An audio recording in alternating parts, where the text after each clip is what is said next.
comme tous des... Je sais pas, je vois des instruments de musique, des micros, un système de son, des posters partout. Je me sens comme dans mon domaine, je me sens vraiment bien. Tu sais, dans ce temps-là, c'est pas si loin que ça, là, quand même. Mais en 1950, nous, les enfants, c'est pas comme aujourd'hui, là, on prenait pas l'avion, on s'en allait pas à gauche, on s'en allait pas à droite, on était dans notre quartier. Vous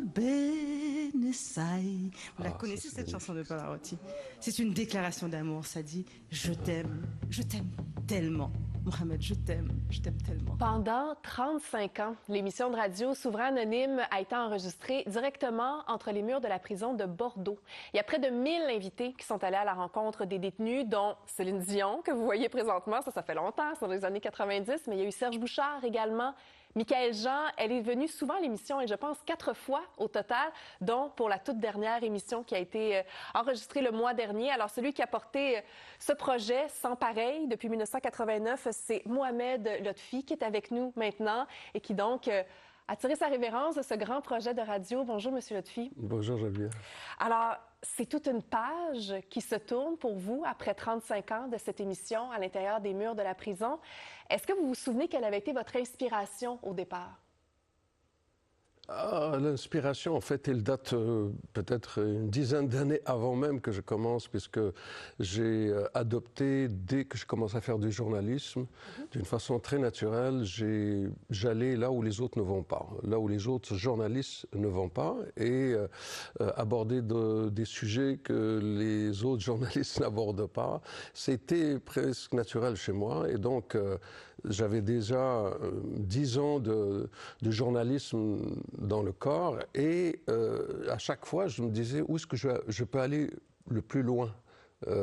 Juste avant Souverain Anonyme, je suis allé dans la rue voir les sans-abri avec qui j'ai vécu une expérience extraordinaire en quelques mois, et ce sont les sans-abri, les gens de dehors, qui m'ont amené en dedans, parce que de temps en temps ils se trouvent en dedans, et parce que je voulais voir ce Chita à l'arrivée de Belleuil, un sans-abri qui était très connu à l'époque. Et c'est comme ça que l'idée a germé très vite. Ouais. Puis c'est devenu plus qu'aller faire une émission, mais faire un projet. Pendant je m'attendais pas à ce qu'elle dure aussi longtemps, mais voilà. Ouais. Est-ce que donc, à chaque émission, il y avait une personnalité publique qui venait, qui avait la chance d'être interviewée par des détenus? Les détenus avaient du temps auparavant pour pouvoir préparer la rencontre. Ça donne lieu à des échanges qui sont souvent très, très humains, très profonds, très sensibles. Pour quelles raisons les personnalités publiques acceptaient de venir participer au projet? Est-ce qu'il y en a parfois qui avaient des réticences ou qui étaient plus difficiles à convaincre? C'était beaucoup plus facile dans les années 90. C'était presque à la mode. Les gens n'avaient pas peur de s'afficher avec un détenu, quelqu'un qui a commis un crime, parce qu'il y avait cette conscience que et on peut souhaiter sa réhabilitation, et on peut l'aider, on peut aller le voir et lui parler, parce qu'après tout, il est en train de payer sa dette à la société, et il faut quand même préparer sa sortie, et si on va le voir, on peut l'encourager, on peut envisager un avenir, on peut envisager une vie après la prison pour lui, et aller échanger avec lui et l'écouter non pas dans son statut de détenu ou même encore moins de criminel, mais dans son statut de futur citoyen, de celui qui va revenir à la société pour aborder la vie de nouveau. Et dans les années 90, c'était beaucoup plus facile de... Oui, non, parce que... Ce discours-là a changé aujourd'hui, parce que là, justement, même dans le cadre de la campagne électorale, le Parti conservateur parle de durcir des peines. Il y a souvent des familles de victimes qui se plaignent de peines bonbons. Qu'est-ce que vous pensez de ce discours? Oui, ça, on pose souvent la question, puis je trouve que c'est pas juste d'opposer les droits. Les victimes ont des droits, les détenus ont des droits. Et la plupart des détenus, ça, je ne cesse de le dire, la plupart des détenus que je connais, ce sont des victimes qui ont fait des victimes. Avant, donc, eux-mêmes ont droit. Un cycle qui mène absolument. Dans et la réhabilitation, c'est un droit, hein, ce n'est pas un privilège, là. C'est par la loi. La loi stipule que la mission des services correctionnels du Québec, c'est la réhabilitation. Et malheureusement, ce n'est plus aussi encouragé, politiquement parlant, mais personnellement, j'ai espoir à ce qu'on revienne un peu dans cet esprit des années 90 où la réhabilitation, c'était quelque chose de valorisé, de bien vu. Et aller s'afficher avec un détenu, c'était pas du tout mal vu. Au contraire, c'était vu comme un acte d'engagement social. D'humanisme, oui, c'est Voilà. ça. Est-ce que vous avez dû être témoin de tous les changements, justement, dans la prison dans les dernières décennies? Maintenant, on parle beaucoup du fait que les prisons sont surpeuplées, qu'il manque de programmes de réhabilitation. On parle des armes aussi qui sont entrées dans les prisons, les drones, les cellulaires, ce qui permet aux gangs de continuer à manœuvrer derrière les barreaux. Avez-vous été témoin, vous, de tout ça dans les dernières années? Il n'y a pas plus témoin que moi. Oui, j'imagine.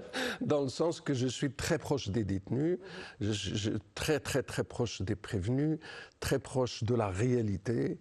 Mais très franchement, on n'en aura pas... Une heure ne suffirait pas pour que je puisse donner un autre point de vue, un autre angle de la situation. Il n'y a personne qui parle pour les détenus. Il n'y a personne qui représente les détenus.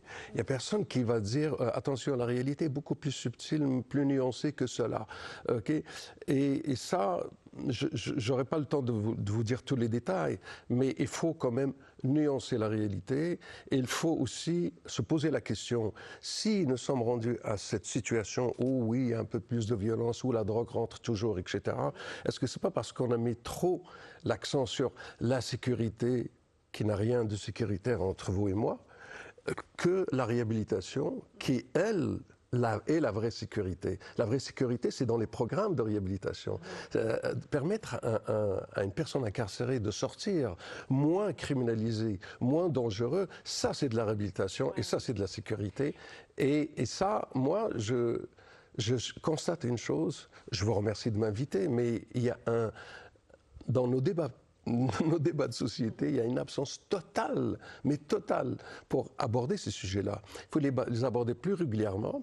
Et c'est pour ça que je remercie d'autant plus tous ceux qui viennent, tous ceux qui maintenant osent même venir, y compris Michael Jean qui a clôturé en toute beauté avec nous. De brillante façon, c'est ça, ces échanges qui sont très humains, qui font réfléchir effectivement l'importance de la réhabilitation pour assurer la sécurité par la suite. C'est un des maillons essentiels. Il n'y a pas de sécurité sans réhabilitation.